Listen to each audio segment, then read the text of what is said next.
Side నుంచి ఒక request స్పీచ్లో కూడా మారుతాయని మీరందరూ డ్రగ్స్కి దూరంగా ఉన్నారు. డ్రగ్స్ వద్దు క్యాంపెయిన్ మొదలుపెట్టారు. మంత్రి గారు కూడా ఇద్దరు ట్యాబ్లెట్స్ అర్థంగా ఉంది. తాత్కాలికంగా బాగుంటుంది కానీ డ్రగ్స్ వల్ల కుటుంబాలే నాశనం అవుతుంది. ఒక ఉదాహరణ ఇస్తాను. యువగలం పాదయాత్రలో చంద్రగిరి నియోజకవర్గంలో మహిళా మీటింగ్ పెట్టుకుంది. మీటింగ్ అయిన తర్వాత తల్లి వచ్చి నేను తెలిసింది. ఆ తల్లికి 3 అమ్మాయిలు.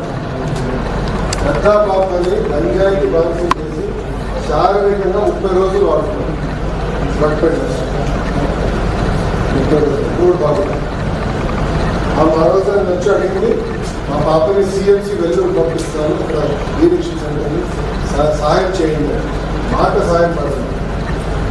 ఇంకో మాట్లాడాడు, మీరు కానీ సాయం చెప్తే పెద్ద కూతురు నేను చంపేస్తాను, అట్లా మిగతా ఇద్దరు వాడకుండా ఉంటారు అంటే తల్లి ఆవేదన అలా ఉంటుంది.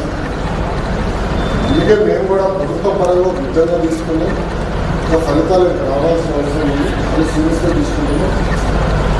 ఈ సినిమా మన థియేటర్కి వెళ్తే ఒకడు వస్తాడు, వస్తే యాక్టర్ ముందని ఎవరు వస్తాడు, తగ్గుతూ ఉంటాడు. ముఖేష్ ఇలా నవ్వుతున్నాడు. ముఖేష్ వస్తాడు. డ్రగ్స్ తీసుకుంటే ముఖేష్ గారు రాలేని పరిస్థితి వస్తుంది. మనకే కాదు కుటుంబం మొత్తం ఎందుకో క్యాంపెయిన్ తీసుకున్నాం. డ్రగ్స్ పెట్టుకోవాలి, మీరందరూ కూడా మాట్లాడుకోవాలి, డిస్కస్ చేయాలి. చుట్టుపక్కల కూడా మనం చేస్తుంది మాట్లాడాలి, కాపాడు. బాధ్యత మీకండి. You are the future of the state. అందుకే నేను అందరికీ ఓకేనా, ఆల్ ది బెస్ట్.